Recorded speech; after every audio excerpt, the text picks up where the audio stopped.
Hello, I'm Ronnie Eldridge. Welcome to Eldridge and Company. Juan Gonzalez is a columnist for the New York Daily News and the co-host of the daily award-winning news program Democracy Now! The outlets may be different, and they are, but his voice is consistent in exposing meanness, deceptions, and arrogance. For instance, against all disclaimers by government officials, he was the only one who said that the air in downtown Manhattan was bad. Welcome to the show. Oh, thanks. And Thanks you for wrote a having me. book about downtown Manhattan, right? Yes, Fallout. It actually Fallout. came out in May of 2002. Yeah. It fascinates me. Tell us about what happened. Well, just briefly, because we won't spend all the time, but tell us about the whatever. Well, I think the key thing was I started covering, as many of us did, the World Trade Center attack the day it happened and in the weeks afterwards. But one of the things that I began to find out right away, because I had dealt with environmental issues in the past, was that it was clear that the government from the very beginning was not being very forthcoming about what the potential exposures of to the public were. And within about a couple of weeks, I was contacted by the Environmental Law and Justice Project, Attorney Joel Kupferman, who told me he had done some independent testing of asbestos in and around the World Trade Center, and he was finding much higher levels of asbestos in the dust than the EPA was reporting. So subsequent to that, I began to dig deeper and deeper, and eventually through the Freedom of Information Act was able to get a hold of about 800 to 900 pages of EPA test results, which clearly showed a picture they weren't telling the public about, that there were enormous amounts of not only asbestos, which has gotten the most attention, but dioxins, PCBs, lead, chromium, a variety of toxic chemicals that were spewing out in not only in Ground Zero, which was off limits to the public and a danger only to the rescue workers, but to the entire lower Manhattan area. And it took many, many months, but gradually the story began to become clearer. And it wasn't actually until nearly 2 years after the attack when the EPA's own Inspector General released a report in August of 2003 and stating that the agency had misled the public by claiming that the air was safe to breathe when they didn't have sufficient data to back that up, and when they really couldn't tell anything about the long-term effects. Was their equipment not the kind of equipment they needed to test the results of that, or could they use the kind of equipment they had? Well, the problem was, one, that some of the testing, you remember what it was like. Yeah. The first week or so, it was total chaos down there. And they really weren't even able to, except for a few air monitoring tests that they did in the first few days, they really weren't able to get the proper equipment up to get samples and then send them to labs to be tested until weeks afterward. The problem was that they were under orders to reopen the downtown business district as quickly as possible. And for those people who maybe haven't read Richard Clarke's memoir, the former anti-terrorism czar, he says that on the night of September 11th, not only did George Bush tell him to begin looking at whether Saddam Hussein was behind the attacks, Bush also ordered that Wall Street be up and running immediately, as soon as possible. And as a result, even though Bush was told by some of his chief aides that there were major structural problems and damage, he said, I don't care, I want the business district up and running right away. So the orders then went to Whitman from the White House. Right. What we don't know yet Exactly. is what Whitman said in response to the orders that were coming from Bush, because she has never really spoken about that. But we do know that down the line from Whitman, White House officials at the Council on Environmental Quality actively rewrote press releases that the EPA was issuing to minimize dangers, tried to downplay any possible health effects, and basically gave the go-ahead so that Wall Street was reopened within a week of the attacks. And the problem was that a lot of people, that there was still enormous contamination throughout many of those buildings, hundreds of buildings in Lower Manhattan, some of which I believe, are still contaminated. Yeah. And of course, Congressman Gerald Nadler, who's led the way on this, has insisted that it's virtually criminal what's gone on in terms of the government refusing to deal with the need to do a thorough cleanup of Lower Manhattan. And meanwhile, thousands of people Right, the people who live got there, the sick. people who've worked on the site and the whole thing. So what's so interesting to me, and what about the city? I mean, the city obviously then fell into under those same orders in a way. Well, I mean, it must have gone from the White House to Giuliani. I don't Well, know. to a certain degree, but the city had certain responsibilities because according to the EPA took responsibility for the outdoor cleanup and gave to the city responsibility for the indoor cleanup. Now, there's a question as to whether the EPA should have done that, but there's no question that it did do that. it. And that in that sense, the city did not fulfill its responsibilities because what the city did is they basically told all building owners, you do your own cleanup, we won't monitor it, send us a report when you get a chance, and we'll review it. And as a result, the city abdicated its responsibility to make sure that the buildings that people were being sent back to work in, thousands and thousands of office workers that people were being sent back to live in, were actually cleaned So as a that's result of the the same as terrorist their attack. self-certification. I mean, it's basically that way. We don't even know if those buildings are still safe, do we? If the landlords did it and people came in, or they rented apartments or sold apartments, et cetera. Or if the cleanup was done in a proper way, following proper safeguards, and so no, and in fact we've seen examples of the enormous contamination. You have the situation with the old Deutsche Bank building, which the reports on the level of contamination, and Deutsche Bank did everything possible to clean out dioxins, mercury, lead, and after repeated cleanings of that building could still not get it out of all the nooks and crannies of that huge building. If the Deutsche Bank situation is anywhere replicated in any of the other buildings around that area, you still got enormous contamination down there. So what's ironic about it is, to me, this is the way is that Giuliani became the saintly person because of the way he presided over and administered the cleanup or the recovery from 9/11. And Bush is campaigning on his role as far as fighting terrorism or something, and both of them really are ultimately responsible for the bad conditions that existed and still exist. And maybe. both of them utilized firefighters, who are, I guess, the symbol of the carnage and tragedy of 9/11 to so many people. But yet, I can't tell you how many firefighters and the wives of firefighters call me up on a weekly basis, who now say their husbands are sick. They don't know what the long-term repercussions. Some of them have already come down with cancer or leukemia, and yet the city, what in essence it did through the 911 compensation fund, and I think a lot of people are not aware about this. At a certain point, the city extended the 911 compensation fund to include not only the direct victims of the attack that day, but people who became sick as a result of the attack. But the compensation fund offered immediate money, but you had to agree that you would not seek compensation for long-term illnesses that might crop up 10 or 15 years down the line. So while you might have been compensated because you had an asthma condition or because you had some respiratory problems right now, if you develop cancer 10 years down the line as a result of any kind of exposure, you would not be able to be compensated. So in essence, the city was buying peace now against the threat of long-term suits by hundreds and possibly thousands of people. And in essence, it was hush money to people. Don't worry about what may happen in the future. Take your money now and be thankful for what you got and that we're dealing with your immediate problems. So do you think the general public actually knows this? I know that you said there's a poll where it says more people now don't believe EPA or something, but have we fully absorbed what happened down there? Well, I think to the people down in Lower Manhattan, all kinds of polls have been done and clearly show that the vast majority, 70% of the people, do not believe what the government told them. However, the problem is that because these kinds of illnesses, that from the exposure to the witch's brew of toxic chemicals that you had down there, will take 10, 15 years to really manifest themselves. The reality is that we may be facing with more casualties as a result of the 911 attack in the years subsequent than in the actual attack.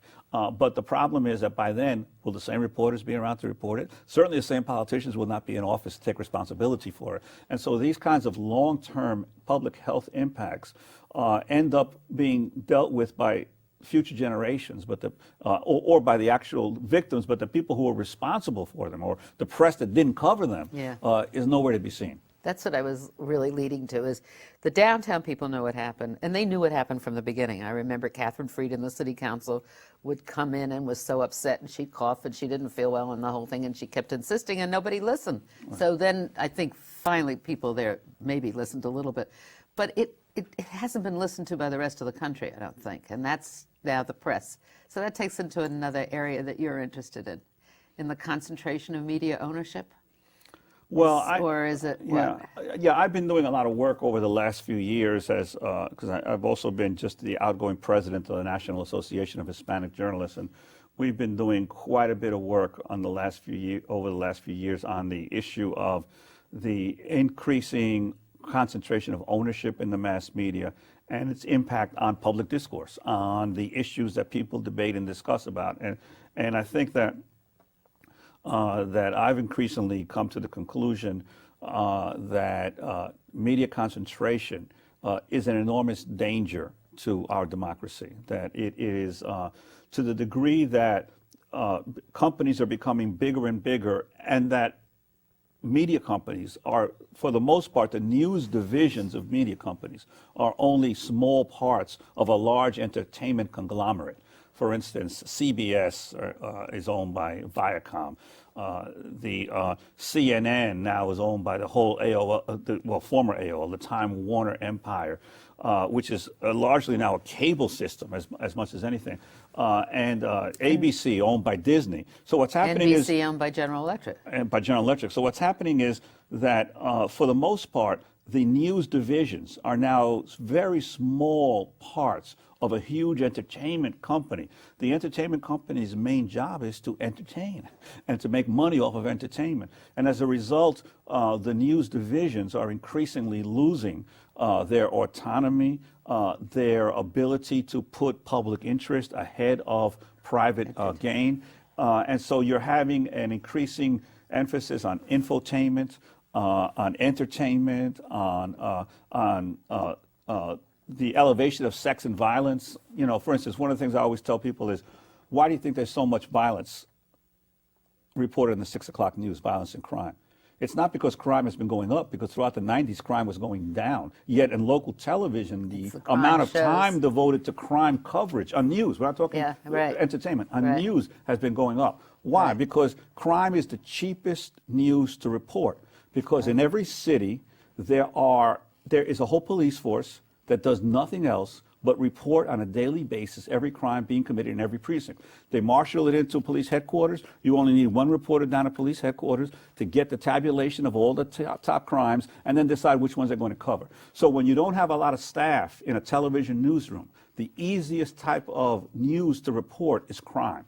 And so what you then do is you send out to the public this general idea that crime is running rampant when actually it's been declining. And so the sense of insecurity among the public grows. And so the news media are responsible for an increasing public obsession with crime, quite disproportionate to the reality of what people are experiencing in crime. And then the entertainment industry, on television at least, shows a lot of crime stories. Cops and robber stories. So they take it off of the news, So they reinforce right? it. They reinforce it and take it to areas of entertainment that the news couldn't even begin to do. So not only are they owned by large conglomerates, but they are also cross-owning, aren't they, nowadays? Yes. And the other problem is that you have something what's called, in our industry now, convergence or synergy, where basically what's happening is if you happen to own a newspaper and you can also own a television station or 2 television stations, then you can get the print reporters to also do television broadcasts, so you don't have to have a separate reporter in your TV station competing with the reporter on your newspaper. So you're getting cross ownership. And under the current Republican-controlled FCC, Michael Powell, his proposed rules would allow one newspaper to own in major markets up to 3 television stations and up to 8 radio stations in the same market.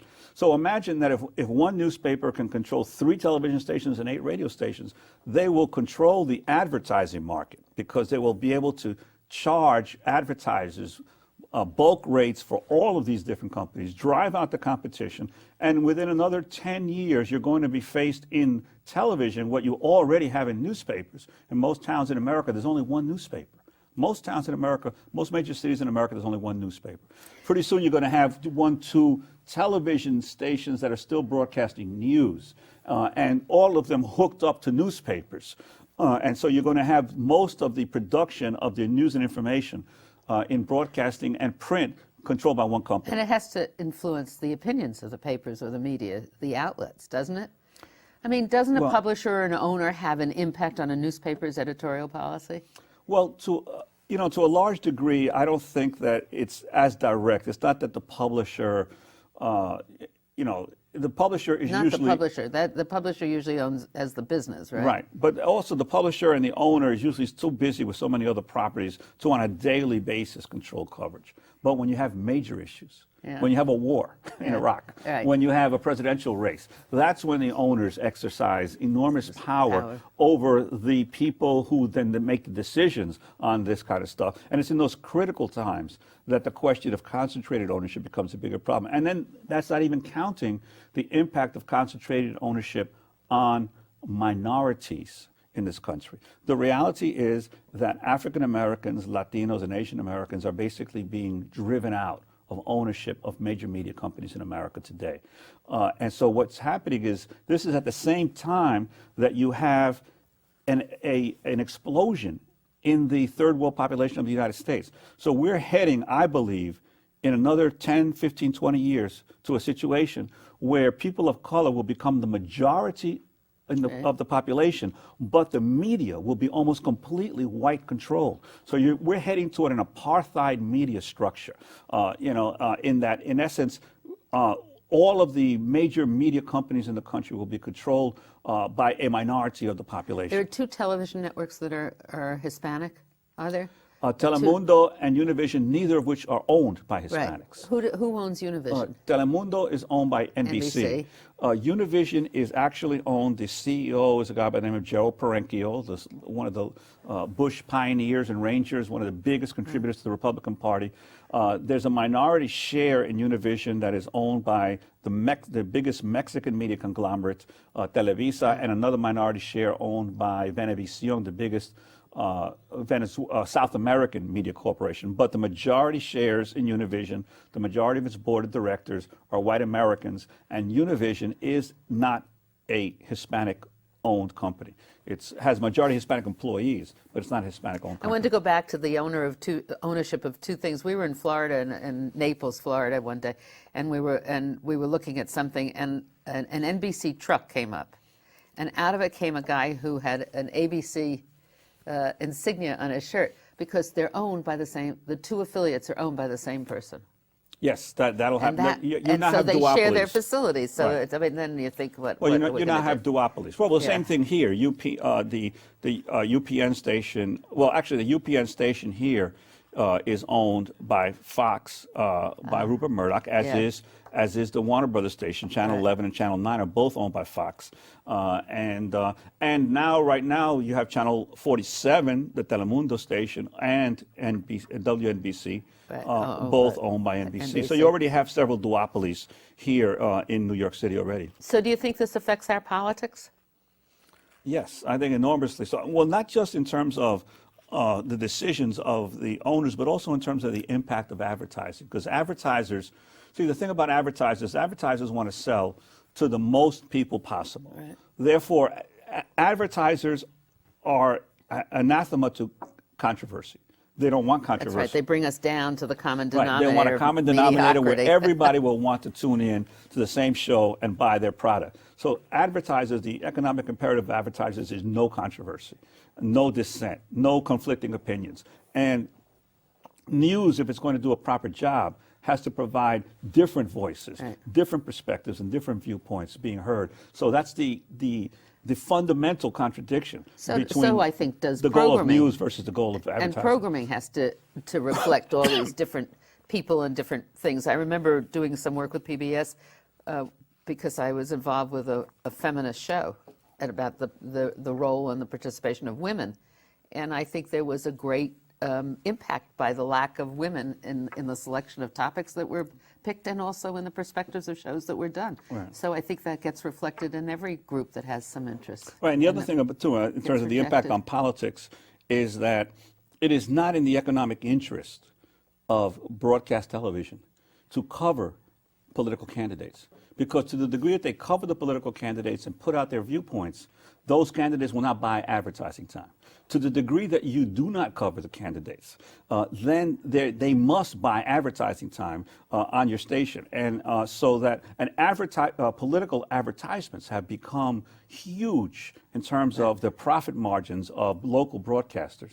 The problem is that local broadcasters, and this is something that the public does not fully grasp, they are utilizing public airwaves. Unlike print newspapers, they do not own those broadcast frequencies. Right. They have been given a license to operate on those public frequencies in return for doing something for the public good. The problem is they would rather people not remember that they are supposed to be operating in the public interest, need, and convenience. They want everyone to think that this is a free and open market. Television is not a free and open market. It is a regulated market because there is a limited band space, and they have a responsibility to do something for the public interest, need, and convenience. Well, and the problem has been how government defines the public interest, need, and convenience. Right. There used to be a whole list. I mean, you used to have certain number of hours a week that had to be devoted to this and to that. Does that still exist? No, most of that's been done away with. The license times, the license periods for stations has been extended. The requirements to provide the fairness doctrine was eliminated during the Reagan administration, where if you had one viewpoint, you had to give equal time to an opposing viewpoint. All of the safeguards that provide some kind of protections and differentiation of views to the public has been done away with. And they want us to believe that television broadcasting is an open, free market. It never was.